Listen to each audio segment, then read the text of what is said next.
I woke up reborn as a snake only to realize I was being pickled in a medicinal wine jar. Aside from me, there were a few other soaking buddies in the jar. It looked like whoever made this brew was planning to turn us into 5 venom wine. Just as I was wondering how to bust out of here, a sudden wave of hunger hit me. With no other choice, I turned my gaze towards my long-dead jar mates.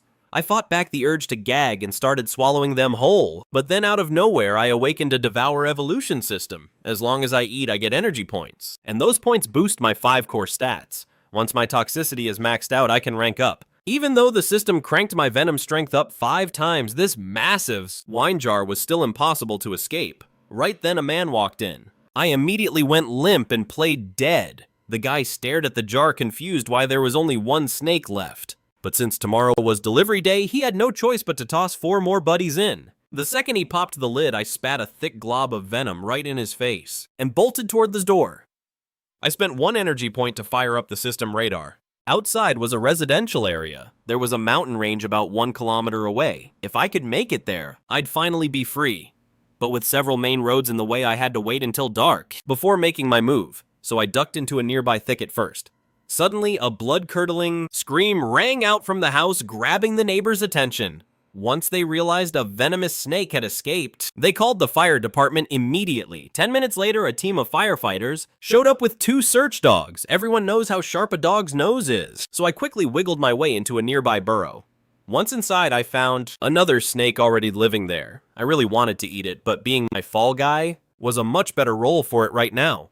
I paralyzed it with venom and shoved it toward the entrance bit by bit. Moments later, amidst a flurry of barking and shouting outside, the footsteps finally faded away. Silence fell, and I knew the heat was off for now. As night fell, I slithered out of the hole and looked toward the distant mountains. My stomach growled again, but luckily a rat was scurrying around nearby. Rats are so cute, how could I possibly let it go, but this snake-style swallow everything whole way of eating really grossed me out. I kept thinking, man, I wish I had real teeth. Strong desire for organ modification detected. Initiating body modification plan. Every 10 energy points can be traded for 1 evolution point. With enough evolution points, I can get whatever organs I want. Looking at the upgrade options in the system shop, I might actually evolve into a legendary dragon, but for now those plans are way out of my league. After 8 hours of hunting, I racked up 400 energy points. I swapped them for 40 evolution points and maxed out my 5 stats. Time for my first rank up, along with a sharp, agonizing pain. A few minutes later, I felt much bigger and thicker than before.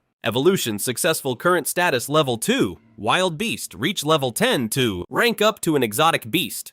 Beyond that are the beast soldier, beast general, and beast king realms. Once I got the rankings down, I headed to the edge of the road, planning to cross over. Halfway across, some punk with bleached hair and a girl on the back came flying toward me at 300 kilometers per hour. The girl was screaming like crazy, letting out all her frustration while filming the high-speed ride on her phone. Seeing the street racers about to flatten me, my mind started racing 1,000,000 miles an hour. I've got to move in fast! She was still filming the whole thing as they barreled toward me. I had to react. A giant shadow bursts from the woods, leaping across the road in a single bound. A girl manages to catch this terrifying scene on her phone. The 2 of them slam on the brakes to check the footage. Once they confirm it really is a massive python, they call the news hotline immediately. The next day, the news reports on a brewer who was bitten by a venomous snake that had been soaking in a wine jar for 2.5 years. Word is its venom is 5 times stronger than any normal snake of its kind. People online are already speculating that it's some kind of mutation. Lately, there's been a surge of strange animal mutations. Chickens that can stand and hop centipedes with human faces. And there's even talk of a massive 9-tailed fox. The internet is absolutely blowing up with different theories. Meanwhile, I've ventured deep into the mountains. After 2 days on the move, my stomach is growling like crazy. I pull up my system's radar and find a snake den tucked away in a nearby cave. They're currently hibernating, so I slip inside quietly. One by one, I gulp down these little guys until all 100 of them are gone. I've racked up a solid 90 evolution points. That's enough for 2 upgrades. I find a safe corner and level up twice, only to realize I've only got 5 years left to live.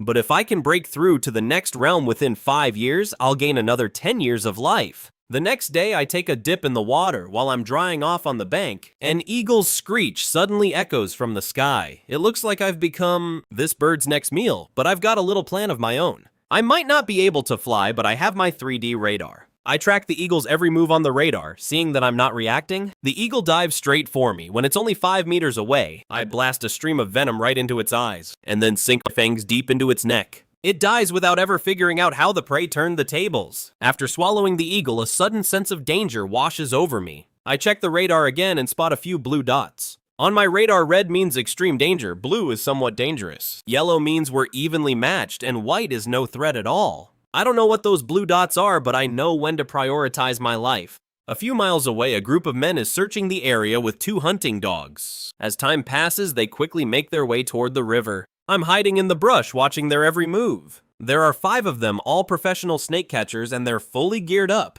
From their conversation, I learned they've taken a $500,000 bounty to catch a snake. They're coming for me. My only shot at winning is to take them out one by one. After all, I was a snake catcher in my past life. I know all their tricks. I lunge out and sink my fangs into a straggler's arm, pumping him full of venom. His shotgun doesn't have the range, and the pellets can't even scratch my scales. Next, I lure the 2 dogs into the thick forest and finish them off, leaving the 3 remaining hunters fuming with rage. I locked my eyes on the last man. After another successful sneak attack, I vanished behind a tree. One of the guys was about to charge, but the other barked at him. "You want to go on a suicide mission?" That beast is clearly intelligent. It's trying to pick us off one by one. The man calmed down and started treating the wounded. But right then, 2 gunshots rang out from a distance, followed by a gut-wrenching scream. Their faces turned pale as death and they were ready to give up. 3 out of 5 were already mangled. If they didn't leave now, they'd all end up dead. As I watched the 2 men I'd crippled, I noticed a vibrant red fruit lying next to a scattered first aid kit. The moment I saw it, I felt a primal urge to swallow it whole. I immediately ran a system scan. Blood spirit fruit, a rare fruit packed with massive amounts of spiritual energy. Consuming it gives 10,000 energy points. Overjoyed, I snatched the fruit in my mouth. But this wasn't the place to eat it. I needed to find a safe spot. Just then, one of the men I'd wounded managed to raise his gun and aim it right at me. Luckily, he was barely conscious and only 3 pellets grazed my back. The pain was excruciating, so I scrambled to get away. Meanwhile, the 2 uninjured men had caught up. Terrified they'd follow me, I dove into the lake and forced myself to swim hundreds of meters through the pain. After who knows how long, I spotted a floating bamboo raft. Once I was sure no one was around, I crawled onto it and blacked out, instinctively swallowing the blood spirit fruit as I lost consciousness. Even though my body was out cold, I still had a tiny flicker of awareness. Sometime later, a fishing boat appeared and I immediately felt a sense of dread. I thought, well, this is the end. But to my surprise, a little girl on the boat insisted on saving me. This girl had a special gift. Animals had always been naturally drawn to her since she was a kid. Because of her dad and grandpa decided to take me home to recover. I realized I'd lucked out and met some truly kind people. 7 days passed and my wounds were mostly healed. When I first woke up, everyone except Xiaofang was still deathly afraid of me. But once they saw I wasn't aggressive, they slowly began to accept me, especially Xiaofang's younger brother, who would always sneak into the storage room where I stayed. Her grandpa was worried sick at first, but later he couldn't stop praising how human I seemed. Looking at the old man's proud face, I thought to myself, if I were any other snake, your grandson would have been history by now. However, as we spent more time together, I unexpectedly formed a mental link with Xiaofang.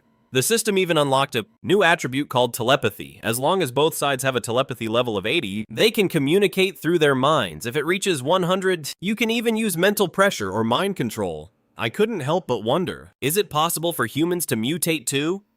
Seeing Xiaofang's excited face, I scanned her with the system. Not only was she at the level of a rank 9 beast, but her telepathy was at a maximum of 99. She even had mental communication and the pure heart skill. I might be a beast now, but my soul is still human. Xiaofang might just be the perfect bridge for me to coexist with humanity. Once we established the link, I immediately thanked her for saving my life. I told her I'd been cooped up inside for days and wanted to head out for some sun. After she left, I converted 1,010 evolution points right away. Half an hour passed, but I was stuck at the rank 10 beast level, unable to break through. The system warned that the surrounding spiritual energy was too low to evolve. With no other choice, I just had to stay out there and keep soaking up the sun. Just then, Xiaofang's father and grandfather returned. Seeing my massive body, they were clearly terrified. I'm still a snake after all. Once I'm healed, I'll have to leave as soon as possible. Listening to the 2 of them talk about wild boars ruining the crops, I immediately told Xiaofang I wanted to help. Her dad thought his daughter was talking crazy and had a fever. He looked at me and asked how a giant snake could understand humans. In response, I gave him a slow nod. The father and son looked at each other in total shock, then bowed deeply. Then we'll leave it to you, great snake immortal. I said goodbye to Xiaofang and set out to find those boars. Since I couldn't break through my current level yet, I decided to spend my evolution points on skills. I leveled up Venom Spray to level 4. Now not only can I spray up to 12 meters, but the toxicity is 15 times more lethal. With 118 evolution points left, I spent 100 to upgrade my Heavenly Eye map. My scouting range increased to 2,000 meters and it can now track specific species. However, each species search costs 10 energy points. This is clearly a survival tool, so using it just to find boars felt like a waste. I hid in the mountains near a vegetable patch waiting for my prey to come to me. Once night fell, 10 people suddenly appeared on my map. I immediately looked into the distance. Among those 10, there were 2 old acquaintances. This time, they weren't just carrying guns, they brought 5 hunting dogs. A cold glint flashed in my eyes. This time, I'm wiping them out for good. As I crept closer, one of the dogs suddenly started barking. Seeing this, I unleashed my mental pressure and those 5 dogs were instantly knocked out. Seeing my massive form, the 10 men already paralyzed with fear clutched their ears and started screaming in agony. I didn't realize my mental aura was this powerful. After locking them down, I injected each one with venom and coiled around them one by one until I heard the sound of their bones snapping. I didn't stop until then. Then I checked their belongings for any cameras or recording devices. After searching, I only found some food and medical supplies. These were useless to me. I wanted to give them to Xiaofang, but without hands or feet, there was no way to carry them. I didn't let the 5 dogs go to waste and swallowed them whole. But as for the humans, I just couldn't bring myself to do it. I went back into the wild to wait for the boars. Around midnight, a blue light suddenly popped up on my radar. I zoomed in for a 3D scan. This king boar was almost as big as me, clearly at the peak of the beast realm. Since boars have thick skin and heavy fur, I didn't want to fight it head on. I waited in a tree for it to wander over. Once it was close, I spat a glob of venom right into its eyes. The intense pain sent the boar into a blind rage. The 15 times toxicity worked quickly. In just 10 minutes, the king boar was dead.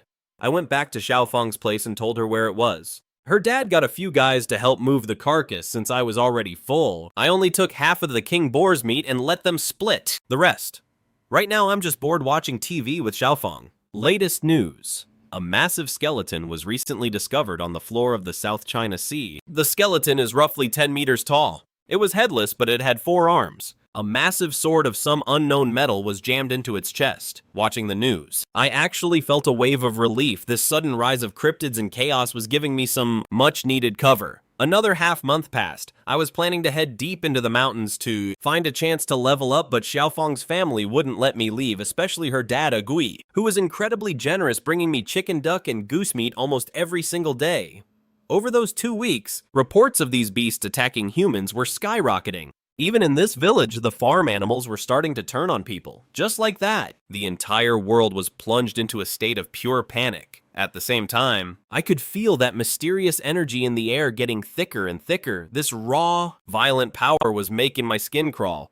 But Agui and his son, ever since they started eating that wild boar meat, felt like some mysterious force was actually making them stronger. Right then, the ground suddenly jolted. Sensing danger, I immediately shouted for everyone to get out of the house. The moment we were clear, the entire place collapsed into a pile of rubble. I told Xiaofang and the others to find high ground fast. After the quake, countless beasts came pouring out of the mountains. They swarmed into human territory, tearing each other apart and hunting people down. Suddenly, the system alerted me that the local spirit energy was slowly recovering, and it wouldn't be long before I could rank up. Having saved Xiaofang's family, the whole group dropped to their knees in thanks. The grandfather even wanted her to study under me as my apprentice. I gave them a long, knowing look, fully aware of what they were after. The world is falling apart. It's a global cataclysm. If they stayed under my wing, they might actually survive. And since I have the system, becoming a powerhouse is just a matter of time. If I want to build my own crew, I'll need a human face for it. With that in mind, I accepted the bond. Since I'm officially her master now, I needed to give her a proper gift.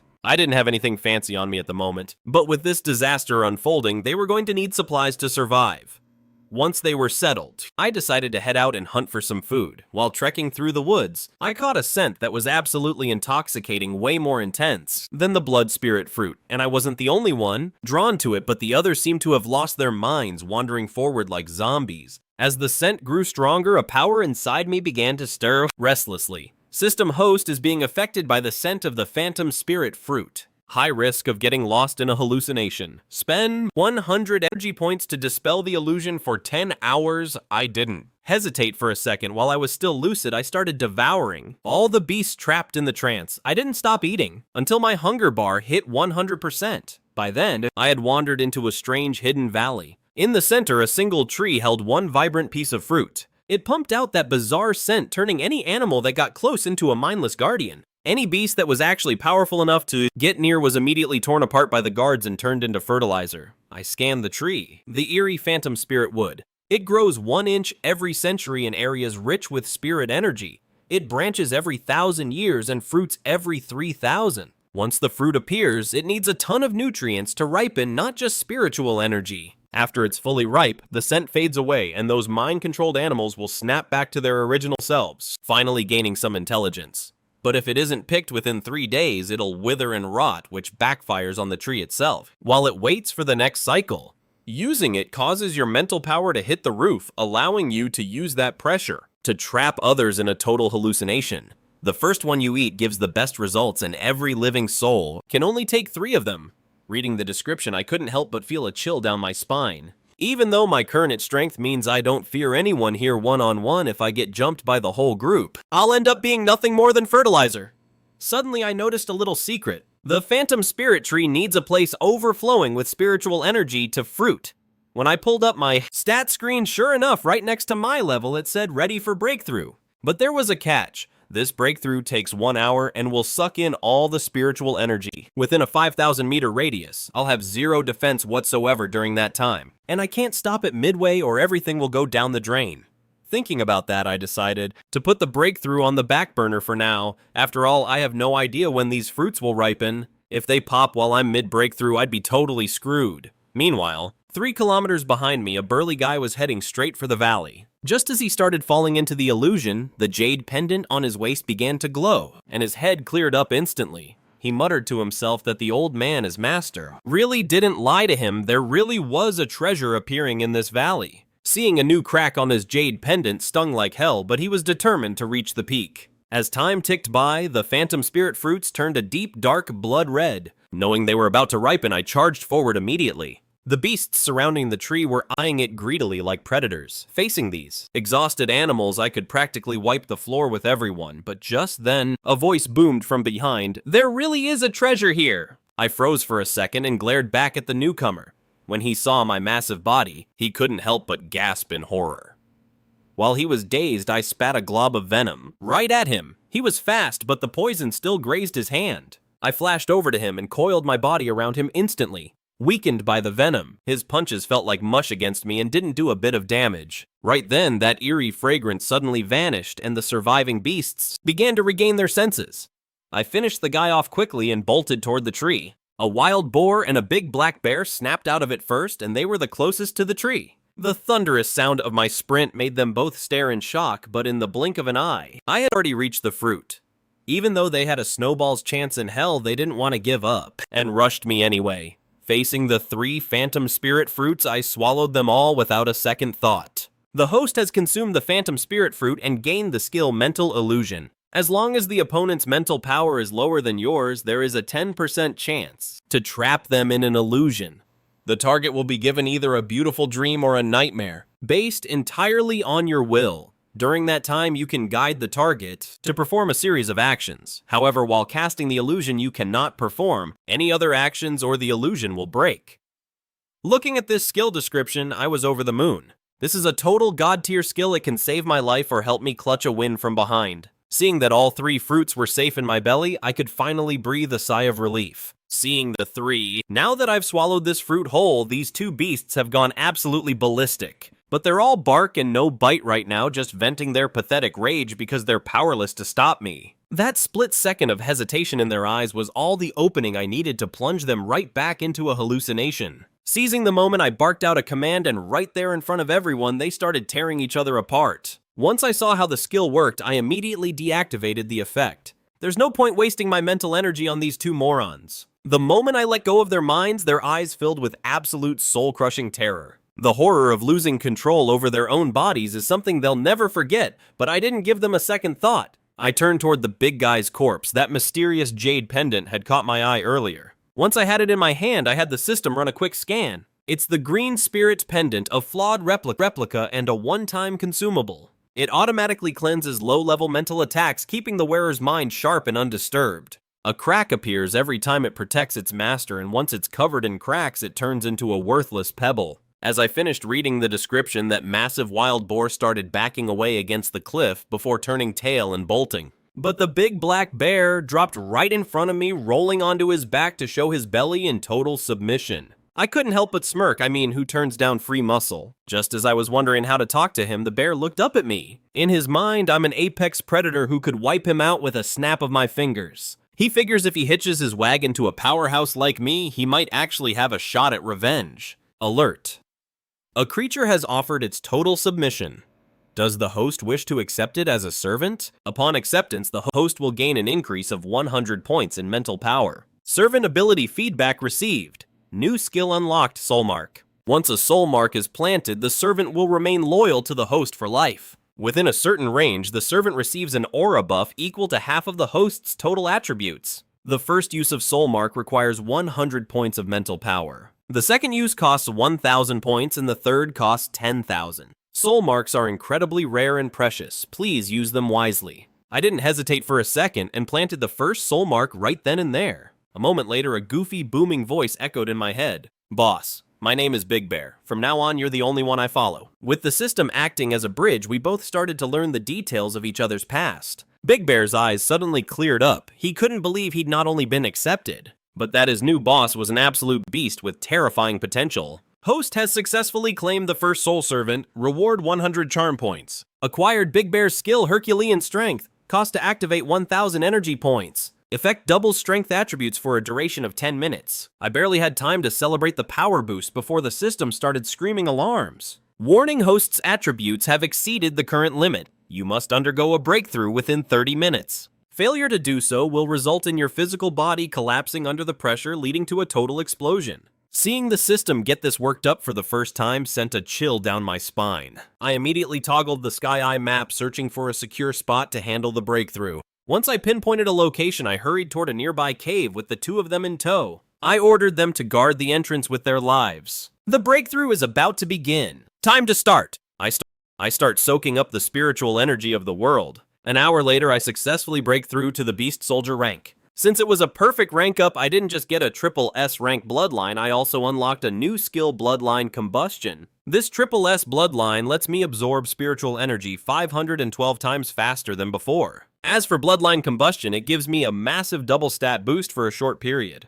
Once I max out this skill, that multiplier can jump to a terrifying 512 times my normal stats. Even though the rewards for ranking up are great, something else happened that's giving me a real headache. The evolution point ratio, which used to be 100,000 to 1, has now jumped to 500,000 to 1. And that ratio is only going to get steeper with every major breakthrough I make. If I'd known this was going to happen, I would have hoarded a lot more evolution points earlier. Now that I've leveled up, I immediately order Big Bear to go wipe out the beasts lurking nearby. With the stat boost I'm giving him, Big Bear can take them out in a matter of minutes. When I get back to the family's camp, Xiaofang is beaming with excitement. She tells me I just awakened telekinetic powers. Apparently right after I left, a pack of mutated stray dogs jumped them. Old Agui and his son fought like hell to protect the kids. In the heat of the moment, Xiaofang did something she didn't even know she was capable of. She used her mind to make stones and branches fly through the air, pelting the dogs. I'm thrilled I really hit the jackpot with her. Xiaofang is going to be a huge asset to me from now on. First thing the next morning, I lead the whole group down the mountain. Since I've decided to make Xiaofang my human representative, I naturally need to find them a proper place to settle down. 2 weeks later, thanks to an endless supply of food, I've reached the rank of Senior Beast Soldier. Big Bear has also reached the Junior Beast Soldier level, and we owe all of this progress to the group we're with. This group of 2,000 to 3,000 people is mostly made up of survivors from the nearby towns. Everyone pretty much knows each other, and once they saw Xiaofang's family had a giant snake and a bear protecting them, they all decided to join up just to stay alive. The beasts that tried to ambush us on the road have provided more than enough meat for everyone to eat. Some people are trying to reach the county town over 100 kilometers away to find help. Over the last 2 weeks, many of the beasts have actually started gaining intelligence. With leaders guiding them, they aren't just blindly attacking anymore, they're moving in organized packs. They launch constant hit-and-run attacks, but because of this hostile environment, a few awakened humans have appeared in our ranks. I've stationed these awakened individuals around the perimeter to keep the whole group safe. Big Bear, Xiaofang, and I take the rear to make sure nothing gets out of hand behind us. For the last 10 days or so, we've been having BBQ and drinks. Honestly, life's been pretty good. Big Bear even made friends with a guy selling honey, so he's always sneaking off to get a fix. Unless I give him a direct order, he's basically glued to the guy's side. Because the group is so massive, we can only cover about 10 kilometers a day. Finding a place for this many people to sleep every night is a massive logistical nightmare. For tonight, we've decided to set up camp in a deserted ghost town village. As the crowd starts getting restless, I use my heavenly eye map to see what's going on ahead. A massive black bull and its kin are at the village entrance facing off against our people. And get this, there's actually a missile warhead hanging off one of its horns. I can tell right away this is one guy you definitely don't want to mess with. These monsters are way out of these rookies' league. I signaled Big Bear and we headed straight to the front of the line. Just as the black bull was about to charge the group, several throwing knives slammed into the ground right in front of him. Ever since I found out Xiaofang had awakened her mind control powers, I'd had her scrounge up some fruit knives from a supermarket. We don't have much time, so the only way for her to learn is through actual combat and taking control of the field. I told Xiaofang I was craving steak tonight as soon as she heard that she made her move. In the blink of an eye, most of those bulls were down. The leader panicked and turned tail to run. I ordered Big Bear to help her clean up the rest while I zipped forward and finished off the leader in a flash. That night I finally got my roast beef. Compared to just ripping things apart and eating them raw, this being served lifestyle is way more comfortable. After eating my fill, I took Big Bear and Xiaofang for a walk, mostly to scout the road ahead and take care of any threats along the way. I could feel Xiaofang was close to a full awakening. I told her that once I got them to the safety zone, it would be time for me to move on. She got all anxious and asked if she'd done something wrong. But right then, a massive explosion rocked the area ahead. No time for talk, I sprinted toward the sound. I arrived to find a squad of soldiers battling a pack of mutated pigs. I looked at Xiaofang, feeling a bit conflicted about whether to step in. Soldiers represent the government, not just the civilians I've been protecting. Just because I can handle regular people doesn't mean I can push the army around.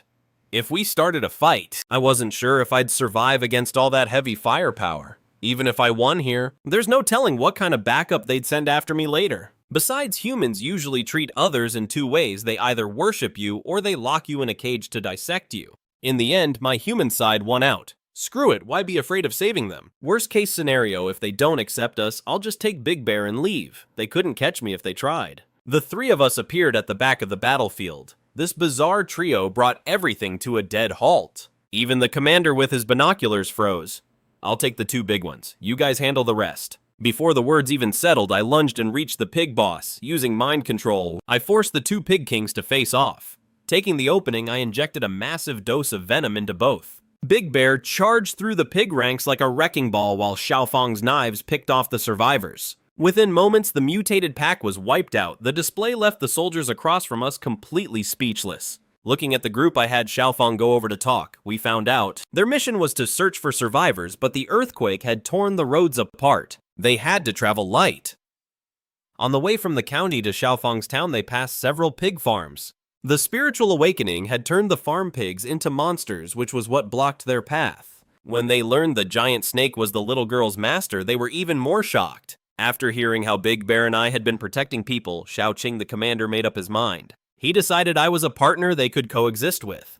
In this new world, this kind of cross-species alliance is incredibly rare. Commander Xiaoqing stepped forward and thanked us, even though I still looked terrifying. The result of that battle proved whose side we were on. Xiaofang stepped up and told them everything we'd been through. The soldiers just stood there, eyes wide. They never imagined that in this apocalyptic awakening, a monster would actually be protecting humans. As the misunderstanding cleared, the tension finally began to fade. We decided to team up and head toward the nearest large-scale survivor base. Big Bear helped clear heavy debris from the road, and his goofy behavior actually made the soldiers crack a smile. I followed quietly on the flank, keeping a sharp eye out for any other mutated threats. The night didn't feel so long anymore now that we'd found people who shared our goal. As the sun began to rise, the horizon finally came into view. The world has changed since the awakening, but hope is still waiting for us just up ahead. It doesn't matter who they are, as long as they stand with humanity, they're a friend. When I led the squad into the nanoforest, the survivors were all moved to tears. They knew the Dragon Nation hadn't given up on them. Seeing this, I knew it was about time for me to move on. Watching the humans and me getting along so well, Xiaofang decided to report about me and Big Bear to the higher-ups. I knew that even if the Great Snake and Big Bear wouldn't serve the nation, we absolutely couldn't make them our enemies. That night, Little Fang was reaching her peak, ready to evolve. Half a month later, I took Little Fang and Big Bear to the banks of a massive river.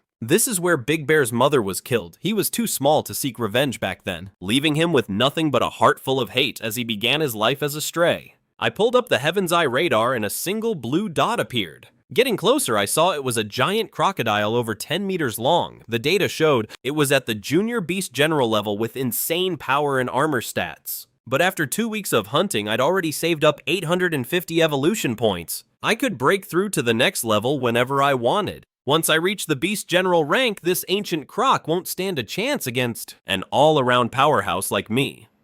Big Bear and Little Fang noticed my serious expression. I looked up. At Big Bear, we found the killer, but taking him down now will come at a cost. I'm gonna break through tonight. Once I level up, taking him out will be a piece of cake. Hearing this, Big Bear said excitedly, "Boss, you just focus on your breakthrough. Anyone who wants to mess with you has to go through me first." At nightfall, we found an old abandoned village. After clearing out the local trash, I headed into a house. Right then, the system popped up. The breakthrough would take 2 hours and would draw in a massive amount of spiritual energy from 10 kilometers around to cleanse my body. Without hesitating, I started the process. As the energy began to converge, Big Bear and Little Fang went on high alert. Time ticked by and mutated creatures slowly started appearing in the once cleared village. They were drawn here by the ripples of energy. Under the weight of my mental pressure, many low-level beasts chose to retreat. But some commander-level beasts were still creeping closer. They all knew in their hearts that a new king might be about to rise. None of them were willing to just walk away. High-level beast flesh is a literal goldmine of power. Swallowing it could mean an instant level up, and if the breakthrough fails, they'll have a chance to go in for the kill.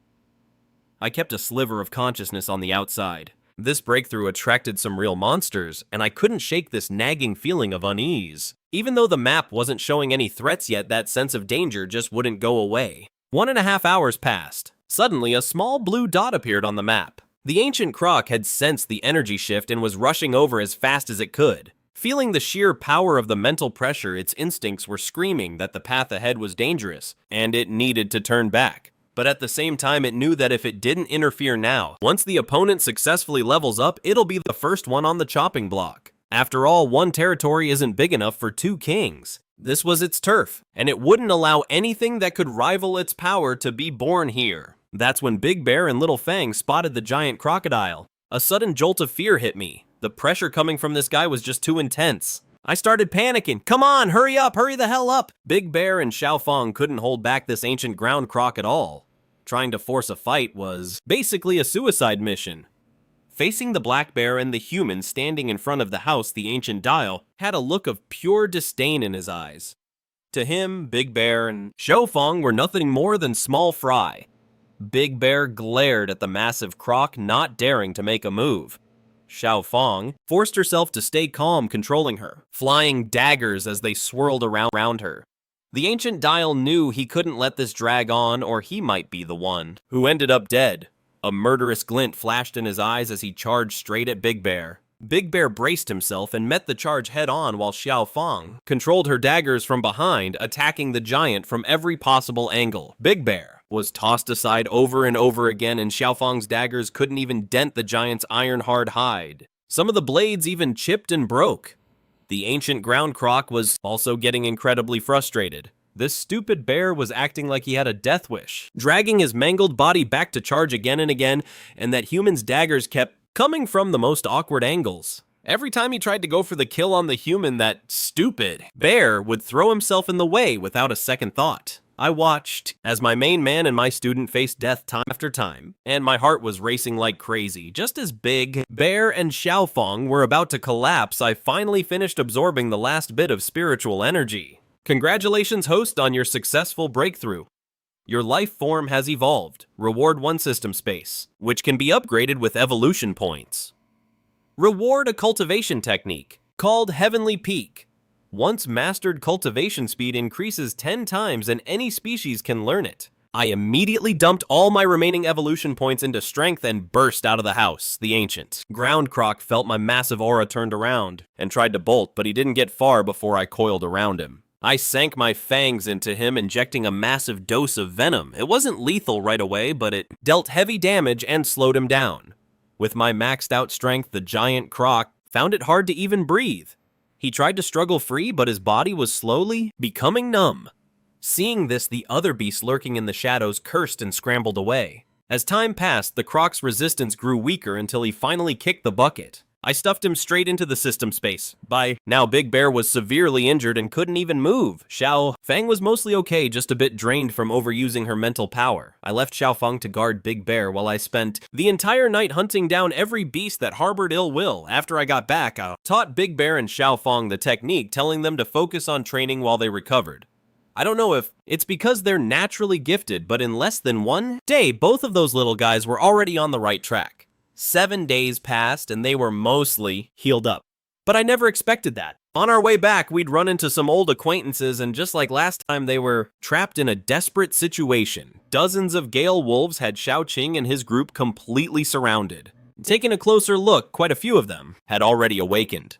In just 20 days since we parted, Xiaoqing had even reached the rank of mid-level warrior. His goal was clear-cut off the head of the snake. He wanted to kill the Gale Wolf King first. But with only 4 awakened ones trying to break through and kill the king, it was basically a pipe dream. As Xiaoqing slashed at a wolf, I called out to Big Bear and Xiaofang to move fast and join the fray. Once we arrived, Xiaoqing and his group looked incredibly relieved. Facing these low-level beasts, Big Bear didn't hesitate for a second before charging. Even the Wolf King, who was at the beast soldier rank, was instantly taken down by me. Xiaoqing said, looking a bit beat up, "Thanks for the help, you three." After a quick chat, I figured out why they were out here. Ever since the massive earthquake, the landscape and mountains have changed quite a bit. A bunch of strange places started popping up. A while back, a refugee accidentally fell into a deep cave. The search party couldn't find a trace of him, so they kept heading towards the safe zone. To everyone's surprise, a few days later, that same man came back on his own, and he was way stronger. Over 10 regular soldiers were absolutely no match for him. The man explained that he had eaten a strange fruit inside that cave. Afterward, his whole body started aching and the poor guy passed out. When he woke up, he was overflowing with power. He used that incredible strength to fight his way back to the safe zone. Later, the higher-ups named these mysterious places ancient ruins. It's like they appeared out of thin air. These life-changing opportunities are being found by humans and beasts in all sorts of crazy ways. These guys came here to scout one of those ruins, but the wolf pack beat them to it and they almost died right then and there. Xiaoqing seriously invited us to explore the ruins together. I mean, they almost died just on the outskirts, so who knows what kind of chaos is waiting inside. With the 3 of us along, their safety was guaranteed. I agreed without a second thought, especially since the blood spirit and transmutation fruits I found before were such rare treasures. Soon we reached an eerie cave entrance. This place had a sort of magnetic pull drawing us right in, but even after we walked down for several hours, the cave still felt bottomless. Another half hour passed and we finally reached a flat area. The weird thing was 2 different paths appeared ahead. We talked it over and decided to split up. I looked at one of the paths and felt like something was in there just waiting for me. After another hour of trekking deeper, 2 more paths appeared. Xiaoqing's group ran into the same thing. They felt like they were walking in circles or stuck in a loop. I led Big Bear and Xiaofang into one of the tunnels. Deep inside the cave, a mysterious statue's eyes suddenly snapped open. Detecting living beings. The test begins. We had no idea what was happening, but as soon as we entered the passage, a stone door slammed shut behind us, completely cutting off our escape. Right in front of us, a massive swarm of rat beasts appeared. They all looked vicious, and every single one of them was at the beast soldier rank. Seeing our path back blocked, I told the guys to gear up for a fight. Virtual space projections detected. Initiating virtual energy conversion. I was stunned for a second. Are these rats? fake, but the three of us clearly entered this place in the flesh. The virtual device can project the host's actual body as a solid entity. The you currently standing at the mouth of this cave is just a virtual projection, but you still have your real memories and physical stats. The projected target possesses all their usual combat techniques and instincts. Aside from being unable to leave the projection range, you're no different from the real thing. Well, since this is a test, let's see how tough these projections are. Even if I'm just a virtual entity, I'm gonna crush every beast in my way and carve out a path of blood. It makes no difference. As long as the virtual device stays powered, anyone projected can be brought back to life afterward. Every sensation of combat and even the feeling of death is 100% identical to reality. Feeling my body exactly as it should be, I can't help but think these ancient ruins are freaking incredible. If the system hadn't given me a heads up, I'd have had no idea I was already locked out of the cave entrance. Those rats didn't give me any time to think. They charged at me instantly. I can't afford to be careless here. With this many soldier-level beasts, I could easily get blindsided. Just as our trial began, Xiaofang and his crew ran into some serious trouble of their own. They didn't run into a swarm of rats like we did, but a massive bear was standing right in the middle of their path. With their exit sealed just like ours, their only choice was to find a way to take that giant bear down if they wanted to keep moving. Thousands of rats came rushing toward us, and even I felt my skin start to crawl. I took the front line, pushing myself to the limit to hold back the swarm. Big Bear stood behind me as the second line of defense, picking off any of those pests that managed to slip through. Xiaofang stayed in the back, controlling her flying knives to deal with the rats trying to crawl up the walls. Right in the heat of the battle, a clear melodic voice echoed through the air. 5 minutes remaining in the trial. Eliminate all beasts in the passage to complete the challenge. Failure results in immediate expulsion and permanent loss of inheritance eligibility. Big Bear and Xiaofang looked completely lost when they heard that, but the fight was at a critical turning point. They figured they were just hearing things. I hadn't told them yet that this was all just a virtual projection. After all, for them, this was a rare and valuable chance for some real-world combat training. Seeing about 500 or 600 rats still scurrying around, I decided it was time to trigger my bloodline combustion skill. Even though the weakened state would carry over afterward, I was willing to go all out for that mysterious inheritance. As an overwhelming power surged through my body, I felt like a god ruling over this cave. Big Bear felt a sudden surge of power flowing into his body as well. With him now boosted to general level combat power, the pressure on Xiaofang vanished in an instant. Watching Big Bear and me absolutely demolish those rats, Xiaofang couldn't help but mutter how brutal we were. A few minutes later, every last one of those rats had finally been wiped out. Once the virtual space vanished, I felt completely drained, like I'd been hollowed out from the inside. Even breathing felt like a chore. Thanks to the aura's side effects, Big Bear was slumped over in a weakened state too. Congratulations to the three of you for barely passing the first stage. Your trial rewards have been placed at the end of the passage. You may collect them at any time. Hearing the voice again, Big Bear and Xiaofang finally realized they hadn't been imagining things. I told them to take a breather right where they were and we'd go grab the rewards in a bit. On the other side, however, Xiaofang and his team had fallen into a total bloodbath. They were facing a general level threat and they simply weren't equipped to handle it. To make matters worse, the cave was so narrow they couldn't even surround the damn thing. Their bullets barely left a scratch on the thick hide of that iron-clad bear. After a desperate struggle lasting only 10 minutes, every single one of them was wiped out. Back in the main hall outside, their faces were pale with terror. Since the cataclysm began, this was the first time they'd ever faced such a terrifyingly fierce beast. The only reason they lasted 10 minutes at all was because the cave was so tight the ironclad bear couldn't even swing its arms properly. Shaking off his fear, Xiaofang started to wonder if everything that just happened was actually some kind of illusion. Looking at the entrance to the passage, they'd completely lost the guts to keep exploring. Meanwhile, at the other end of these ancient ruins, I was struggling to get my breathing under control. The backlash from bloodline combustion was way more intense than I'd anticipated. Big Bear was slumped on the ground gasping for air while Xiaofang stood watch nearby. Once I've recovered enough of my strength, I lead the two of them deep into the cave, and right at the end I see 9 mysterious crystals floating in the air. The spiritual energy they're giving off is more than 10 times stronger than the blood spirit fruit. Big Bear and Xiaofang are totally mesmerized by the crystals, but they manage to snap out of it pretty quickly. Xiaofang looks up at me with her big eyes and asks, "Master, what are these things?" "I really want to take a bite," she says. I immediately use my system to scan the crystals. Spirit crystals, one of the universal energy currencies. It's a special kind of crystal packed with cosmic energy. They can be absorbed without any issues, but because the energy inside is so massive, it takes a long time to digest. There's also a high chance the user will fall into a coma. Just one crystal can boost a Beast King straight to the Beast God level. In the wider universe, the Beast God level is also known as the planetary level.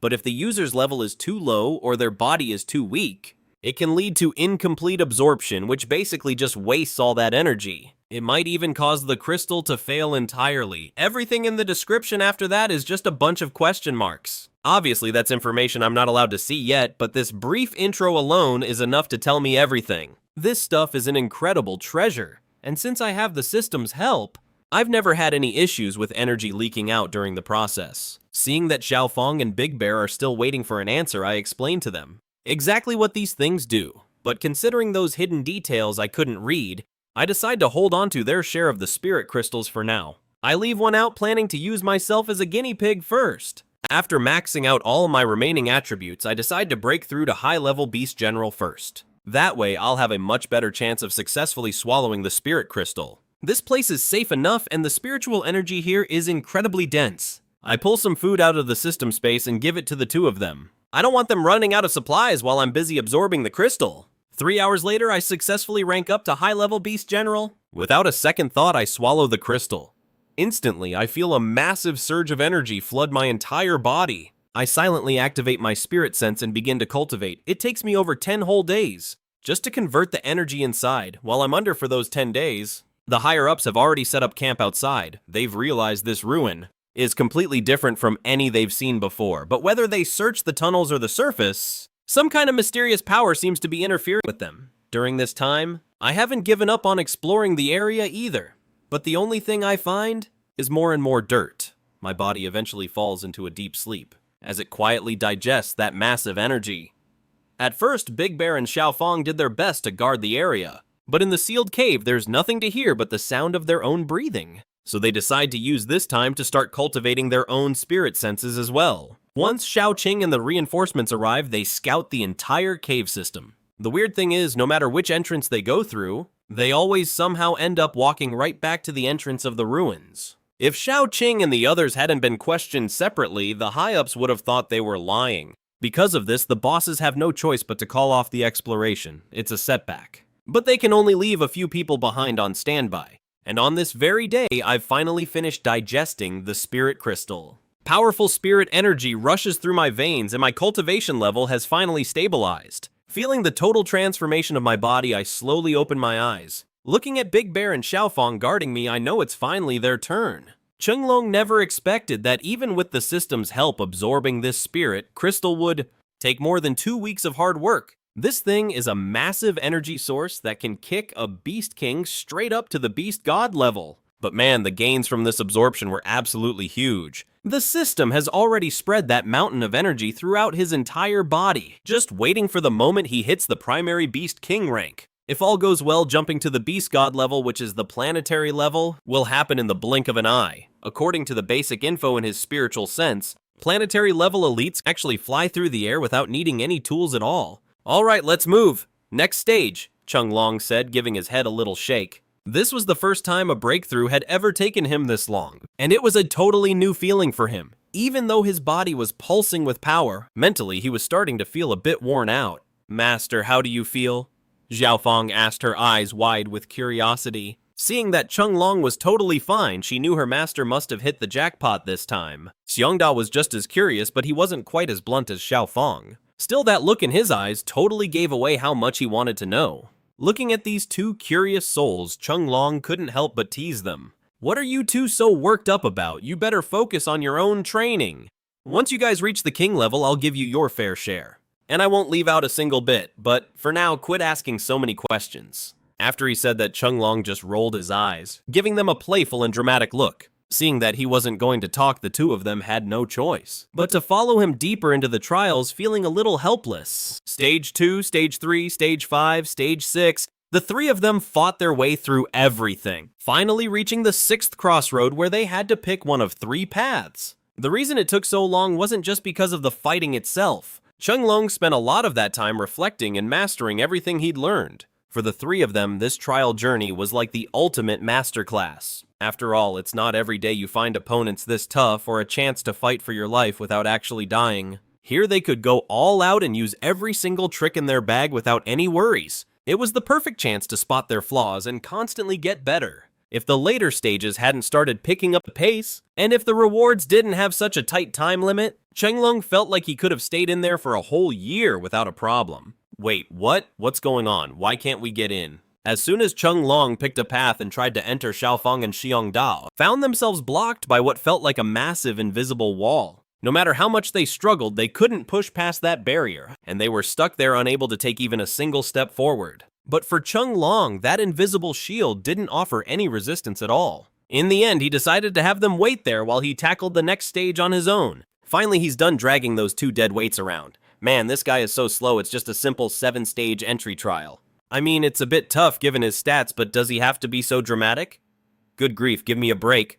A mysterious figure muttered from the shadows of the cave, "To lure you all the way here, I really went through hell and back, not to mention risking pissing off that heavy hitter. Backing you. You think having a big shot in your corner makes you special?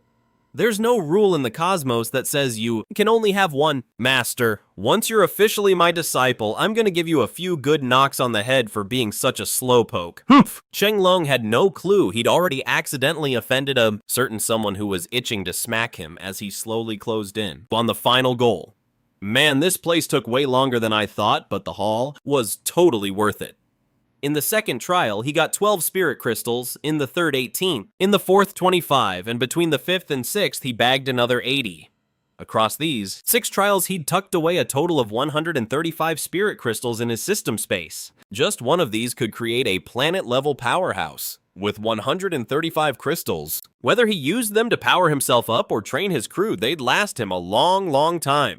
Mom doesn't have to worry about my energy bills anymore. At a time like this, Chenglong still found time to joke, feeling pretty damn good. What a scrub. You're seriously grinning ear to ear over a measly 130 crystals. I'm starting to doubt if you actually have a powerful master behind you, considering you act like you've never seen anything nice before. Sure, these spirit crystals are rare in the universe, but for beings at my master's level, they were basically trash. We could have as many as we wanted. Too bad the master is gone and our home is destroyed. There aren't many crystals left. Watching Chenglong beam with joy, the mysterious voice in his mind couldn't stop roasting him, looking on with total suspicion. Of course, Chenglong had no idea the guy behind the scenes was talking trash. He just kept on thinking. Looking back at the last 6 trials, he actually felt a bit of a chill. Luckily, he had plenty of tricks up his sleeve and kept things organized. Otherwise, he might not be standing here right now. These 6 trials were basically a gauntlet designed to test him. Every stage was at least one level harder than the last, if it weren't for the fact that he could respawn here, or that failing simply meant losing the chance for the inheritance. Chenglong might not have had the guts to charge through so recklessly. Even so, dragging Xiaofang and Xiongda along, he felt it was an absolute brutal struggle. When Chenglong entered the 7th trial, the opponent changed. Standing right in front of him was a snake that looked exactly like him. It was a perfect replica of everything he was right now. In this trial, you must defeat yourself. Your opponent will be at their absolute peak. Besides having the same rank and realm, their combat skills and experience will completely outclass yours. You will have 50 chances to clear this with unlimited time. If you die, you will respawn immediately at the entrance of the stage. You won't be kicked out until you lose all your chances, and you can start any time. Once you clear this, you'll get the chance to receive the inheritance. Just as Chenglong was slightly dazed, that familiar voice echoed through the broadcast. Staring at the giant python across from him, Chenglong was stunned. Honestly, since his reincarnation, he hadn't really taken a good look at his own appearance. After all, with all the constant rank ups, his body was always changing. Even though he's staring at a literal clone of himself, Chenglong can't help but mutter, "Damn, I look good." It was that same feeling exactly like when he first laid eyes on this giant python. He knew right away it was his own replica. Maybe it's just some kind of primal instinct. While Chenglong was still busy admiring his own look, the countdown hit the final 3 seconds. Chenglong immediately locked in, getting ready to face his own lethal assault. The giant python's speed was insane, even though their physical stats and attributes were practically identical. But the gap between them was like a grandmaster versus a toddler who's never seen a fight. The difference was staggering. Holy crap, how did he accelerate like that? He doesn't even need to warm up to hit full throttle. Is that really the limit of what I can do? The distance between them in this space was only about 500 or 600 meters. But before he could even blink, the clone had its massive jaws wide open. It was right in his face before he could even process it, leaving him zero time to react. Chenglong felt the clone's teeth sink deep into his neck. A few moments later, he was completely torn apart by his own double, losing his very first life in the trial. After respawning, Chenglong stared at his powerful double, his heart still pounding with lingering fear. He started questioning everything. Could I really pull off an attack that intense? Is it even possible 1 death 2, 3, 5, 10, 15 times? Against this version of himself, Chenglong was getting absolutely steamrolled. Whether it was speed, power, or skill usage, despite having the exact same physical stats, and being equal in every attribute, the clone was showing him what a perfect top-tier performance looked like. Over these dozen-plus battles, Chenglong was constantly blown away by the skill gap, but he was also learning. So that's how you use that move. I didn't know I could attack like that. This realization echoed in his mind every single time he was defeated. As the battles dragged on, the time he spent in each trial grew longer and longer. He didn't want his two companions just standing around waiting forever outside. So Chenglong sent a telepathic message to Big Bear telling them both to leave first. He told them to head back to the safe zone. There were no supplies here, and they'd been down here for ages. The food he'd stockpiled in his system space was almost gone after 2 or 3 months of training. To be honest, he really didn't have a clue how much longer it would take to actually beat the version of himself standing right there. Following Chenglong's orders, Big Bear obediently led Xiaofang away from the area. As they left, Xiaofang kept looking back, her footsteps hesitant and full of doubt. They'd been away from home for months, and in this apocalypse, mutant beasts were everywhere. She had seen it all firsthand. Caught between her master and her family, she was torn apart by the choice. Reporting someone's coming out of the cave. It's a little girl and a bear. The moment Xiaofang and Big Bear exited the trial area, they were spotted by the soldiers stationed outside. Ever since Chenglong started the trials, the military outside had been trying everything to find a way into this mysterious place. While the world outside was in total chaos, Chenglong was still deep in the trial space, completely absorbed in the flow of combat. He could feel that with every failure, he was fixing the flaws in his old fighting style. He realized that power isn't just about raw explosions, it's about micro-control and mastering the rhythm. Staring at his emotionless but mechanically perfect double, Chenglong took a deep breath. Next time, I'm not letting you get anywhere near my neck that easily. As long as I keep pushing, I'll eventually take down the man I once thought was unbeatable myself. But they still couldn't crack the code to enter the real trial grounds. For the past 2 or 3 months, they used every piece of advanced tech salvaged, from the cataclysm to scout the caves, but found absolutely nothing. All they had was a twisting, endless labyrinth. Most of the main force had already pulled out, leaving only a single battalion behind. Their job was to guard against monster attacks, while the experts continued their research. A little girl and a giant bear. Hearing the report, Li Hongfeng finally cracked a smile and said, "That's them. They finally made it out." Since they had a clear file on Jackie, they obviously weren't going to overlook Xiaofang and Xiongda. After all, those two were the most mysterious figures connected to Jackie. The security bureau was definitely going to dig deep. Wait, what about the snake? Old K immediately cut to the chase. In the command center, there was a new face. A man named Li Guo, related to Li Hongfeng. He was sent from the capital. Li Guo watched Li Hongfeng on the comms. He'd arrived about a month ago, right after Jackie and the others had entered the trial grounds. He had traveled thousands of miles across treacherous terrain to reach this safe zone. If he hadn't been an awakened with some serious skills, he never would have made it this far. Honestly, he spent most of that time traveling on his own 2 feet. The main roads were practically obliterated by the Great Earthquake, leaving no usable paths for vehicles. As for planes, forget it. Monsters were crawling all over the wilderness, and the sky wasn't safe anymore either. Even though those bird monsters were weak individually, their numbers were overwhelming. Even the most advanced jets could only take off for fire support. They couldn't just soar through the clouds like they used to. Nowhere on Earth was safe. The various safe zones were just the last bastions for humanity. Those towering walls didn't just protect the people inside, they were also a sign that humanity had lost control of the world outside. Humans were now huddled in fortresses, entering an era of isolated bases. But even these zones weren't truly safe. Over the past few months, several smaller bases had already been overrun by monsters, and the people inside, you can guess their fate, most became monster food. That's why humanity is so desperate to get stronger and protect their final homes.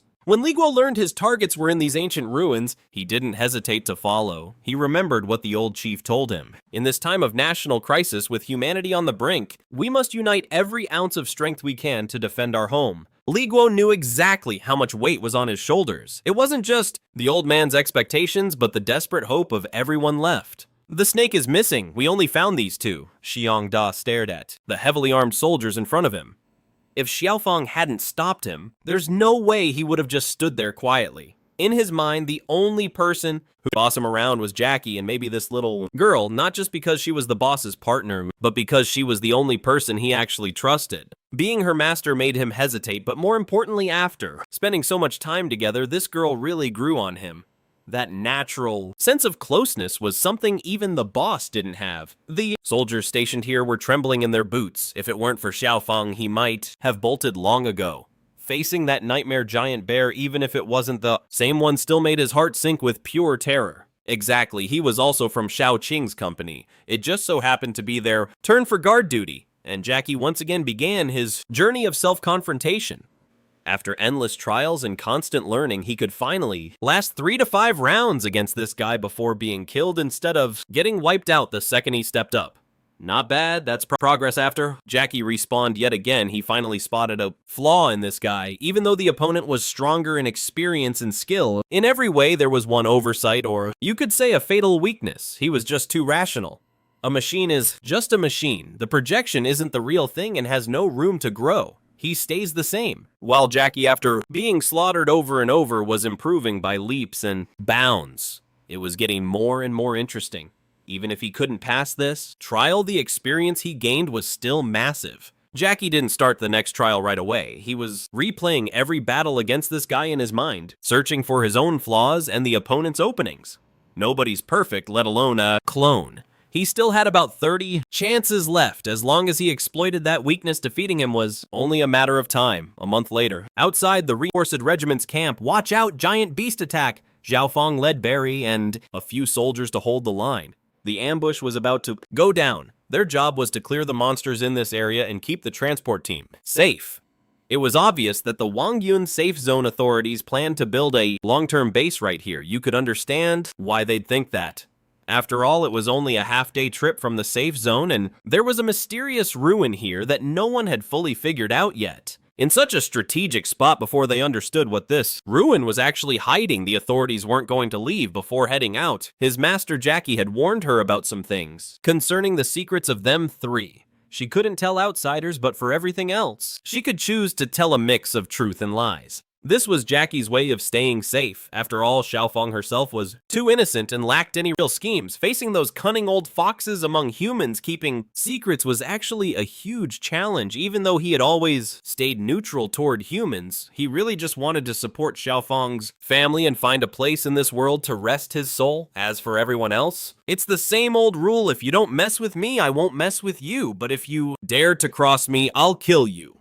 Xiaofang actually agreed with Jackie's warnings. It was a real struggle. Based on his personality, he would either stay silent or tell the absolute truth. Forcing himself to lie just wasn't his style. But in the end, when faced with the interrogation from Li Hongfeng and Li Guo, he still chose to remain silent on several key issues, saying nothing at all. After all, following the great cataclysm and everything she had endured, Xiaofang had matured. Everyone has to grow up eventually. But the price of growth often means leaving certain things behind. Realizing they couldn't get a straight answer, Li Hongfeng and Li Guo didn't dare push their luck. A general-level spirit reader. Someone with combat power on par with a senior general. If she ever really lost her temper, every single soldier here would be totally wiped out. This kind of outcome and that kind of price was something that, as leaders, they absolutely did not want to see. Not to mention that mysterious giant python was still right there in the underground cave. In just 2 or 3 short months, those two had grown to such a terrifying level. So as their leader, just how strong was that python now? Honestly, nobody had a clue. It wasn't like the camp didn't have any awakened, but most of them were only at the level of low-level warriors. Mid-level ones were rare, and there were only 2 or 3 senior warriors in the entire camp. Xiaofang had sparred with them before. Faced with 20 flying blades, not a single person could last even 1 round against her. Faced with such a powerful ally, Li Hongfeng desperately tried to get her to stay, appointing her as the instructor for the entire regiment's awakened. After all, this girl might be young, but both her own strength and the person backing her were anything but ordinary, especially her understanding of spiritual energy. Right now, she was unmatched in this entire region. Those awakened who had no direction and were just absorbing energy by pure instinct under her guidance saw their cultivation soar in just over a month. Their strength changed by the day. Xiaofang also realized that the spirit sense technique her master gave her was absolutely insane. Think about it, she was only teaching them a few things. She'd learned from her own experience with spirit sense to these older guys, and it already had this much of an effect. If the full technique was ever made public, it would be a literal beacon of hope for the entire human race in these dark times. So in the end, Xiaofang decided to stay and wait for her master to finish his seclusion. After all, for something this big, she wouldn't dare make a move without Qianlong's permission. The path of devouring isn't just for show. 3 general-level dark gold pigs actually showed up here. She wasn't sure if it was a coincidence or what. Xiaofang couldn't help but frown slightly, speaking with a level of maturity that didn't match her age at all. Don't be afraid, everyone get back. Staring at the 3 dark gold pigs, each taller than a house, Xiaofang immediately activated her flying blades. Xiangda didn't even need her to say a word. He instinctively lunged at the biggest one. The soldiers were incredibly tense. Even though they were armed with guns, they didn't start shooting right away. They slowly escorted the supplies back a bit, cautiously watching those 3 monsters. When they first spotted these 3 dark gold pigs, the 2 sides were barely 400 or 500 meters apart. At such a short distance, if the enemy decided to charge, they could close the gap in the blink of an eye. This place was a narrow, long valley surrounded on all sides by dense mountain forests, with only a small patch of abandoned houses and fields in the middle. A single crumbling highway served as the only lifeline between the camp and the safe zone. Although they had about 100 people, most were tied down protecting the supplies. And even if they joined the fight, they'd be useless, just more lambs to the slaughter. Plus, they might accidentally hit their ally Big Bear. Xiaofang controlled those flying blades, forged from the bones of a general-level wolverine and rare metals. Under his mental command, the blades streaked toward the 2 remaining black gold boars like falling stars. These weren't the same alloy blades he'd used last time. To get on the good side of Xiaofang and his master Qianlong, the leaders of the Wangyun safe zone had really paid a fortune this time. You have to understand, a general-level beast is incredibly hard to take down, especially since there aren't many human warriors at that level yet. Hunting one down usually requires a massive sacrifice. As the name suggests, the Wolverine was a beast known for its legendary defense, and its physical strength was nothing to scoff at either. In the rankings, the Wolverine is considered the 3rd most dangerous species among all wolf-type beasts. As for these black gold boars, that name was a recent invention. Their fur shone like dark gold and their skin was as hard as tempered iron. Standard bullets could barely scratch them. So far, no one had ever seen one below the general level. To humans, they were born nightmares. Just as Big Bear lunged at the largest boar, and Xiaofang unleashed his blades, the 3 monsters made their move. They seemed to realize that these 2 opponents in front of them were way more dangerous than those puny 2-legged snacks. They had to kill these 2 first, before they could feast on the rest. Xiaofang looked calm on the surface, but facing 2 general-level boars at once, he was feeling the heat. After all, in previous battles, he'd always just played backup for his master and Big Bear, providing support from the sidelines. Even though he'd recently been acting as an instructor for the awakened soldiers, most of what he'd hunted were just low-level grunts and a few elite minions. This was his first time facing a general-level beast all on his own, and he had to take on 2. His face was grim. He didn't dare underestimate them. Moving with extreme caution, that unbreakable defense of theirs was the real deal. Even though Xiaofang's weapons were made from wolverine bone and reinforced with special alloys, it was still going to be incredibly difficult to pierce the boar's hides in a short amount of time. More importantly, Xiaofang couldn't retreat. He had to keep up the pressure, because right behind him were the soldiers of the company. If he couldn't stop these 2 monsters or force them to change direction through his harassment, then those soldiers were as good as dead. 20 flying blades, dancing under Xiaofang's command, ripped through the air like meteors. Weaving through the air at high speeds, the blades split into 2 groups to strike from different angles, aiming right at those 2 dark golden pigs. This kind of move really tests a telekinetics focus. It demands extreme precision, but thankfully Xiaofang's been training hard with Jackie lately. She's leveled up big time in that department. Faced with Xiaofang's onslaught, those 2 dark golden pigs don't dare blink for a second, warily tracking every move of those flying blades. Even though they haven't pierced through that thick hide yet, every single Impact from those blades carries insane force. It's not just about slowing down their counterattacks. The sheer impact is clearly agonizing for them. Each hit is like a massive sledgehammer slamming into their bodies with everything it's got. They're snarling and squealing in pure pain, and even though they're incredibly tough and thick-skinned facing these high-speed spinning blades, scars are starting to rip open as the fight drags on. But since they're general tier beasts, their outer defense isn't just a little better than your average monster. Their internal muscles and bones are leagues ahead when it comes to durability. It's a total mismatch. Meanwhile, Xiaofang's side is just as brutal. Two massive titans colliding like two small mountains, clashing with enough force to shake the earth. There's no fancy footwork here, just raw power. One charges with a gore, the other slams down a massive paw. Even the crumbling ruins around them are being ground into dust under the weight of their battle. Lieutenant, should we move in and back them up? One soldier stared wide-eyed at the carnage unfolding. Even though it's only been about 1 or 2 minutes, it feels like they've lived an entire century. Their hearts race with every move Xiaofang and Xiongda make. Every strike and parry has them on edge, drenched in a cold sweat. That black bear and the biggest dark golden pig are locked in a dead heat. Honestly, he even looks like he's got the upper hand. It's not that worrying. But from where they're standing, Xiaofang looks like she's under a ton of pressure. Because let's be real, her physical body hasn't reached the general tier yet. Compared to those pigs whose bodies have been hardened by the fires of evolution, she's still at a disadvantage. If it wasn't for those freaky flying blades keeping them at bay, she probably would have been overwhelmed by now. More importantly, anyone with eyes can see that if the kid was only facing one of those monsters, winning would just be a matter of time. But here, she's taking on two at once, and these beasts have clawed their way through countless bloodbaths. They're as cunning as they are deadly. Find some cover and spread your fire. We've got to draw one of those bastards away. We need to take the heat off the little instructor. Once Big Xiong wins, that's our only shot at winning this, the lieutenant barked at his squad. But what about the supplies? Those are the rations for our brothers back at base. A soldier couldn't help but ask.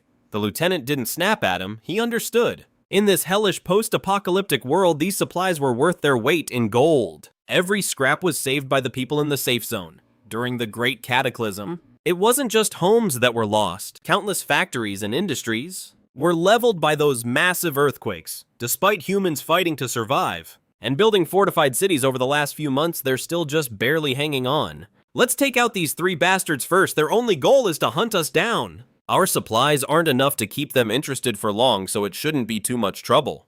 Hearing the platoon leaders shout, the soldiers stopped overthinking and scrambled to find any tactical advantage in the terrain. They opened fire on one of the black gold boars. With the soldiers drawing their attention, the pressure on Xiaofang dropped instantly, even though the narrow valley wasn't doing her any favors. Using the buildings for cover and counterattacks actually boxed the boars in, preventing them from using their full strength. Even though these general-level beasts had some brains, they still couldn't outsmart a human. Xiaofang dodged and weaved, narrowly avoiding a direct charge from one boar while keeping her flying blades in constant motion. Just as another boar lunged at a nearby soldier, its tusks bared and ready to gore him. A small black knife, barely the size of a palm, buried itself deep into its eye. The soldier, who thought he was a goner, closed his eyes and braced for the end, only to hear the beast let out a blood-curdling roar as it slammed into a wall, screaming in pure agony. On the other side, Xiongda was finally overpowering his opponent. Realizing it couldn't beat him, that black gold boar actually tried to turn tail and run. Xiongda was about to give chase when he stopped in his tracks and glanced over at Xiaofang. He charged over, kicking up a massive cloud of dust, and pounced on the boar with the wounded eye. Xiongda went in for the kill, and after 5 or 6 minutes of brutal fighting, two of the beasts lay dead among the ruins while the largest one managed to escape. But the cost was heavy. 2 brave soldiers lost their lives and 7 more were wounded. The supplies were mostly intact, but those men who fell, they died just to slow those monsters down and protect the cargo from being crushed. Covered in dirt and gasping for air, Xiaofang stared at the spot where those 2 soldiers fell. There wasn't even enough left of them to bury. Her eyes welled up with grief. Just a few minutes ago, they were laughing and joking together, and now they were just gone. She couldn't stop blaming herself. If only she'd been stronger, maybe this wouldn't have happened. Don't beat yourself up, kid. This isn't on you. You did everything you could. Just as she was spiraling, a familiar voice echoed in her head. Master, huh? Xiaofang looked around frantically, but she couldn't see him anywhere. She shook her head, thinking she was just hearing things. Silly girl, I'm still underground. I won't be out for a little while yet, but I saw that whole fight. It wasn't perfect, sure, but for where you're at right now, you did a damn good job. But those big brothers are dead. If I'd just tried harder, maybe they would still be here. Xiaofang looked devastated. She'd seen plenty of death since the Great Catastrophe, but deep down, she still couldn't stand seeing the people around her get hurt. You silly girl. In a world this messed up, death is just part of the day. You've followed me for a while now. You've seen enough life and death to know that there's plenty more heartbreak ahead of you. You've got to get used to it. Deep underground in a brilliantly lit hall, the air was so still you could only hear the sound of breathing. Master sighed, trying to settle Xiaofang's emotions.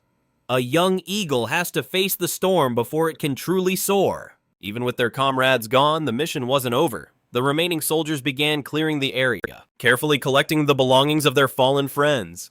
Every battle is a lesson written in blood, a stepping stone for growth. The supply trucks roared back to life, kicking up dust once more. Only those who survive can carry the will of the dead forward. Xiaofang clenched her fists and stared into the distance as Master's voice slowly faded. You need to get used to this. In that bright hall, the lesson was finally complete. Qianlong hovered in the center of the grand hall, soothing Xiaofang's ruffled feathers. He was feeling absolutely on top of the world right now. This hall was way better than he'd ever imagined.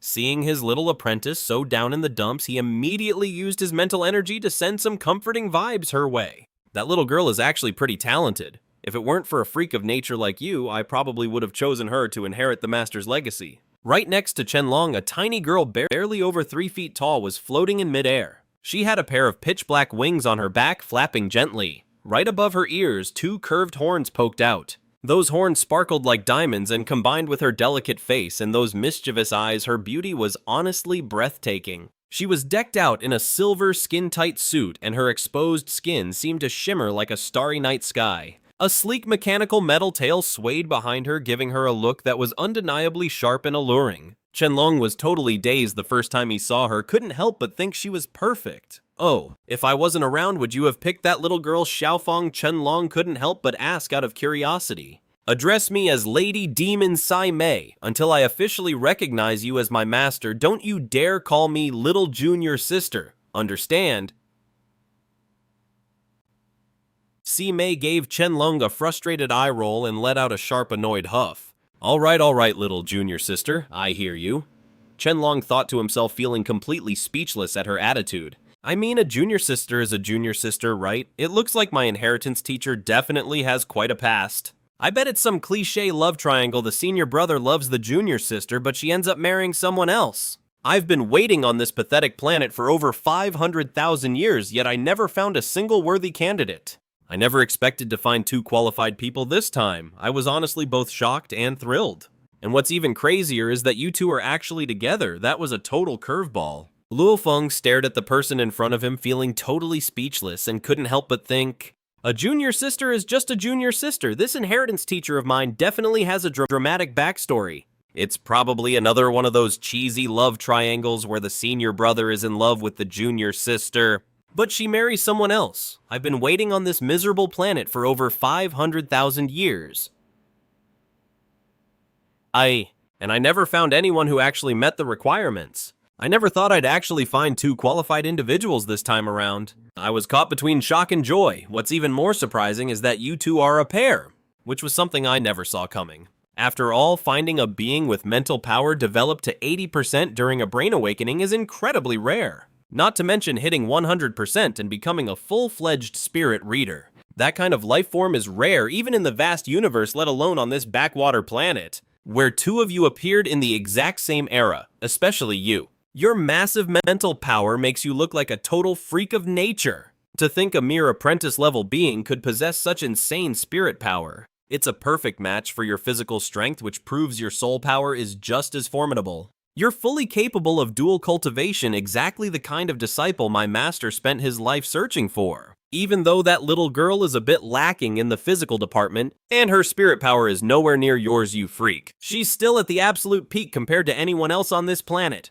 Seriously, if I don't choose you 2, who else is there to pick? Hearing the guy heap all this praise on him, Luofeng couldn't help but feel a bit smug. I guess I really am the chosen one after all. His luck was truly off the charts. Not only did the Devour system choose him, but he even landed the inheritance of a legend who passed away hundreds of thousands of years ago. If this isn't being the universe's golden child, then I don't know what is. What would a real chosen one even look like, seeing that cocky look on Chenglong's face? Simei gave him a sharp flick right on the forehead and then, "Getting cocky already, I barely gave you a compliment. Given your current level compared to others like you in the vast universe, you're less than zero, you're not even worth mentioning. You should know that back when my master dominated the cosmos, he was considered a peerless genius. Yet even he never dared to get ahead of himself. The great Tao of the universe is infinite, and nobody knows how many civilizations and races it has birthed. Even though my old master roamed the universe for tens of millions of years, he only saw a tiny tip of the iceberg.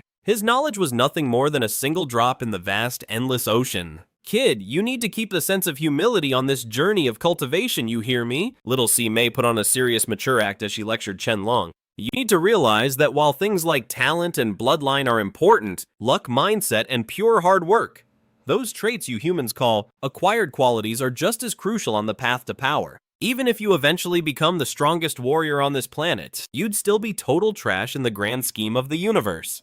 From solar systems to star sectors, galaxy clusters, and vast empires, even the greatest geniuses are just specks of dust in the crowd. As you humans like to say, there's always a bigger fish and a higher heaven."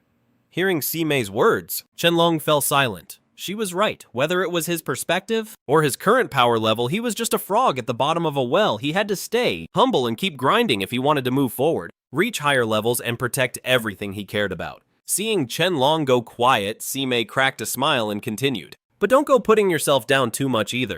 The fact that I chose you as the master's successor means you're actually pretty impressive. You have to understand, back in the day, countless people were desperate to join the master and become part of Yunmo planet. There were elites from entire star empires, but they weren't even good enough to catch his eye. And among those people, there were universe-level warriors, domain lords, and even world lord powerhouses, so in a way, you're one of the lucky ones. Universe-level domain lord, world lord. Are those the ranks above stellar level?" Chenlong couldn't help but ask. He had learned about the stellar level from the system before, but any knowledge regarding the stages above that was currently locked away. This was the first time he'd heard these terms from Simei. He suppressed the urge to bombard her with questions and waited for her to keep talking.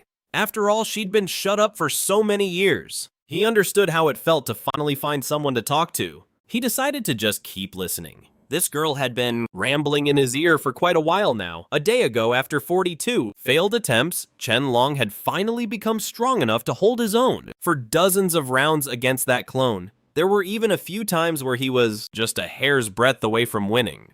But in a real life and death struggle, almost is as good as nothing. There's no room for mistakes. After regenerating once more, Chenlong looked at his body and marveled. My current strength could absolutely crush my former self. Even though he was still technically a high-level beast general, this all-around power boost was absolutely insane. The gap here is just on a whole different level. A person's level or rank only shows the most basic physical difference between individuals. But in a real fight, especially one where it's kill or be killed, those monsters who can take down stronger foes, every single one of them is a top-tier beast in every category. They master everything, their gear, their skills, their combat sense, and even the environment itself. They can use every little thing perfectly. Even a single blade of grass or a drop of water becomes a lethal weapon. Chenlong circled the area once more before closing his eyes. Images of his battle with his own clone started flashing through his mind. This virtual trial space was incredibly advanced, providing a different environment for every single fight. And honestly, it felt 100% like the real world. Every tree and rock in there could completely change the tide of the battle. Luckily, his spirit power was already naturally high.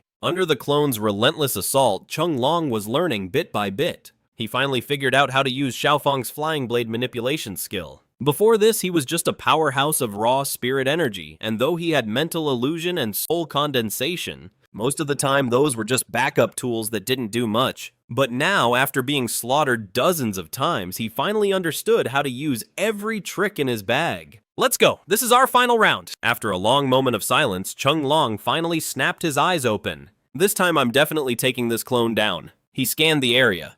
This time the simulation had placed them in a long, narrow canyon. It was about 2 kilometers long and maybe half a mile wide at its biggest point. At the narrowest parts, it was only 23 meters wide, flanked by cliffs hundreds of meters high. It was completely barren, just jagged rocks and no greenery in sight. He and his double were positioned at opposite ends of the gorge. Ding, the trial resumes. Countdown starting now. A crisp voice cut through the air, marking the rhythm 3, 2, 1. The second the countdown hit, Chenglong lunged forward. It was a game of strike first or die, and his body moved like a blurred phantom. A massive sonic boom cracked the air, but the clone wasn't about to just stand there. It vanished from its spot just as quickly. The most primal high-octane physical clash began instantly. Their stats and physical bodies were identical. This was purely a test of skill and raw combat instinct. After getting trashed for dozens of rounds, Chenglong realized something about this guy. With every new round, the clone inherited all the combat skills it learned from the last one. It was like an AI that could actually teach itself. It didn't have his memories or feelings, but its battle IQ was terrifyingly high. If he wanted to win, he had to exploit that specific trait. During their many exchanges, Chenglong noticed the clone always aimed for his weak spots. It kept him on the defensive, completely controlling the flow of the fight. So in the last few rounds, Chenglong had been fighting tooth and nail to steal that momentum back. Finally, the moment he had been waiting for arrived,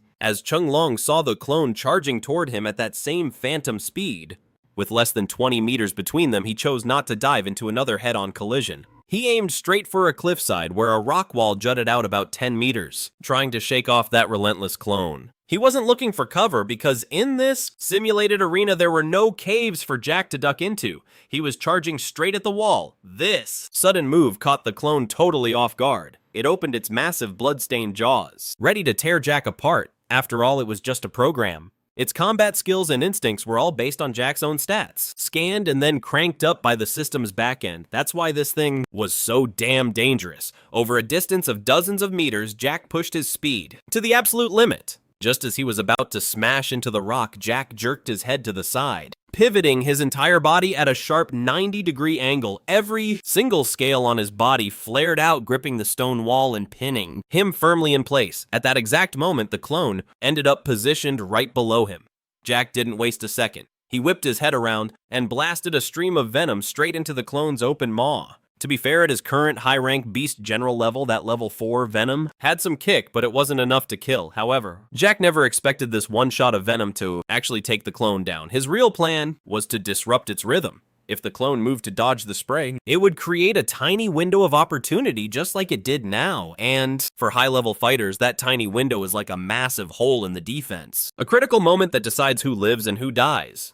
Sure enough, that giant snake was just a copy bound by animal instinct. The moment it flinched to avoid the venom, it gave Jack the opening he needed. In the blink of an eye, Jack lunged, diving down with his jaws wide open faster than a heartbeat, and clamped his teeth directly onto the clone's neck. The clone thrashed wildly, refusing to go down without a fight. Even with its throat crushed, it tried to coil the rest of its body around him. Jack saw that coming from a mile away. He knew every trick in its book. Since they were at the same level, there was no way the clone could actually squeeze the life out of him. Plus, he had already sunk his fangs into its vital spot. For a serpent, that's the equivalent of a human's neck. No matter how overpowered you are, if someone's got you by the throat, you're basically finished. And just like that, this round was over for the clone.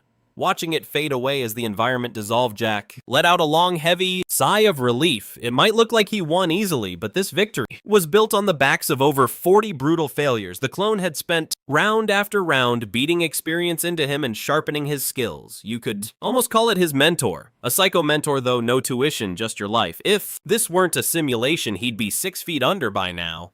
Congratulations on passing the 7th trial. Proceed forward to receive your legacy. Just as Jack was catching his breath, the scenery shifted and that familiar voice echoed in his ears. Appearing right in front of him was imagine a massive spaceship nearly 1,000 meters high and stretching 4 to 5 kilometers wide, looking like a giant dome. Right now, Jackie is positioned right on the edge of this vessel, tucked away in a corridor near the interior. But things aren't exactly peaceful here. This passage is absolutely covered in the scars of battle. You can see deep gashes from swords and heavy weapons everywhere.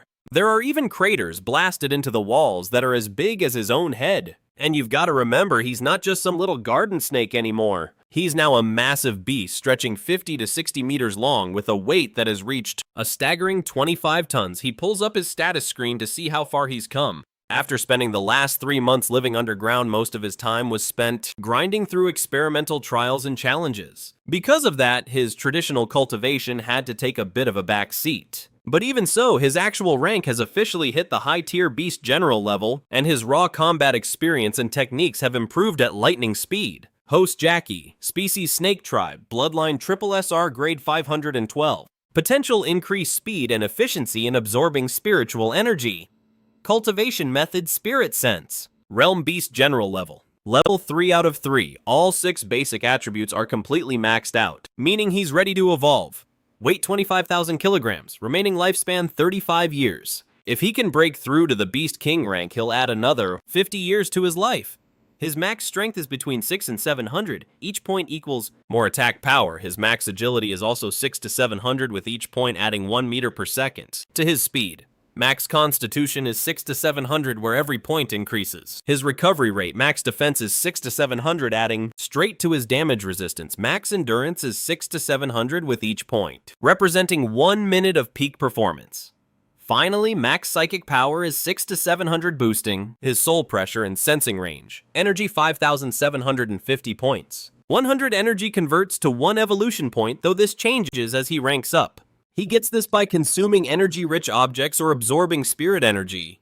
Stored energy 1 million points. Evolution points 13,215. Satiety 10%. Once it hits 100, he can't gain more energy from food. Digestion speed 2,000%. After swallowing prey, his stomach is cleared in just 4 hours. Skills Venom Spray level 4 out of 10. Leveling up costs 400 evolution points. Toxin Immunity level 1 out of 10, costing 100 points to upgrade. Golden Gaze level 2 out of 10, costing 200 points. Sky Eye Map level 3 out of 10, costing 300 points. Mental Illusion level 1 out of 10, requiring 100 evolution points. Soul Mark level 1 out of 10, requiring 100 evolution points. Herculean Strength level 1 out of 10, costing 100 points. System. Space level 1 out of 10, also costing 100 points. The reason Jackie can see his surroundings so clearly is twofold. First, the floor of the passage is completely transparent, giving him a perfect view of the environment. Second, his psychic power hit 600 points the moment he became a high-tier Beast General. His sensing range has now expanded to an incredible 6 kilometers. While it's not quite as pinpoint accurate as his Sky Eye map for scanning every single living soul in the area, it still gives him a massive tactical advantage. Sure, I can do a quick sweep with my senses to scout the area, but if I wanted to scan every single target as accurately as a high-tech satellite map, the drain on my spiritual power would be insane. Usually Jackie isn't a glutton for punishment like that, since he's got the God's Eye map, which uses way less energy. He doesn't need to push himself so hard. Stop overthinking and come on in. You passed the trial and are now the Master's chosen disciple. I'll answer all your questions one by one. Just as Jackie was staring curiously at everything around him, that voice spoke up again. When Jackie reached the heart of the ship, the core control room, all the high-tech gadgets, both familiar and totally alien, left him jaw-droppingly stunned. Then Simei appeared right before his eyes. Jackie, you finally made it. Let me introduce myself. I'm Simei. I'm a sentient AI and the current master of this spaceship. Jackie was momentarily stunned. How did this person know his name? Plus, she looked incredibly captivating. Jackie actually lost his train of thought for a second. Don't be shocked. The entire world is under my surveillance, so knowing your name is child's play, Simei explained before adding in a slightly complaining tone. The locals on this planet are seriously pathetic. I've waited 500,000 years for someone like you. As you people say, the seasons have changed more times than I can count. Jackie snapped out of it and looked at the little person in front of him, totally bewildered. 500,000 years, was she bluffing? But then he thought about it. He had a literal system and had been reincarnated as a snake, so someone living for 500,000 years wasn't even that crazy. You don't believe me? Seeing Jackie's skeptical look, Simei gave a little smile. It's normal for others to doubt it, but your existence, a human soul in a snake's body, is way more bizarre. Me, living 500,000 years is nothing compared to what you are, right? I believe you, Jackie replied through his thoughts, nodding along as he asked her. How could you tell? I have a human soul in a snake's body. Is this place really under your thumb? Even though he didn't get how she was linking to his thoughts. He didn't press it, but since she had revealed his biggest secret, his human soul, he immediately got defensive and had to know the truth. After all, he had encountered plenty of weird things since his reincarnation, and this bizarre world was full of mysteries. He remembered how Xiaofang was pretty amazing too, establishing a mental connection that let them talk instantly. So someone using special methods to communicate with his mind and knowing his name wasn't actually that strange. He'd talked about this with Xiaofang's father Wang Gui before, so being monitored made sense, but the fact that he was a human in a snake's body was a secret he'd kept buried deep. How did she find out? That secret was his alone. If you decide to officially become the Master's disciple and the heir to our Cloud Mist lineage, I'll tell you everything, otherwise there's no need for you to know. But don't worry, as far as being able to see through your secret goes, there's no one else on this planet besides me who can. No one else. Hearing Simei say those words, Chenglong felt a small weight lift off his chest. Honestly, about this whole thing, he just hadn't wanted to bring it up yet. Even if people eventually caught on, so what? Those stronger than him couldn't touch him, and if some weakling didn't know their place, he'd just silence them for good. There was no point in stressing over it. But then a thought struck him. This guy claimed to be an artificial intelligence and wanted him to take on a master. Looking at everything that had happened, it was clear this Simei was desperate to find a worthy successor. Still, he couldn't help but wonder. What would happen if he just said no, so he asked? Then I'll just wipe you out, Simei replied, his voice cold and commanding. That line really rubbed Chenglong the wrong way. Sure, he'd gone through hell and back to pass these trials just to get his hands on this mysterious legacy and add some serious power to his arsenal. But being shoved into it like this, that was a different story. Arrogant, I wouldn't say that. Look, I'm giving you two very clear options. Either you take the legacy, or you drop dead right here. I'm being pretty easy to work with, don't you think? Besides, so what if I am being a jerk? You're in my world now. I don't care how tough you think you are here, you'll bow down when I tell you to. That's the deal. What are you gonna do about it? A flash of pure disdain crossed Simei's eyes as he spoke with total nonchalance. The Cloud Mist Star lineage has always played for keeps. This is your inheritance, and it's also your first lesson before you officially call me master.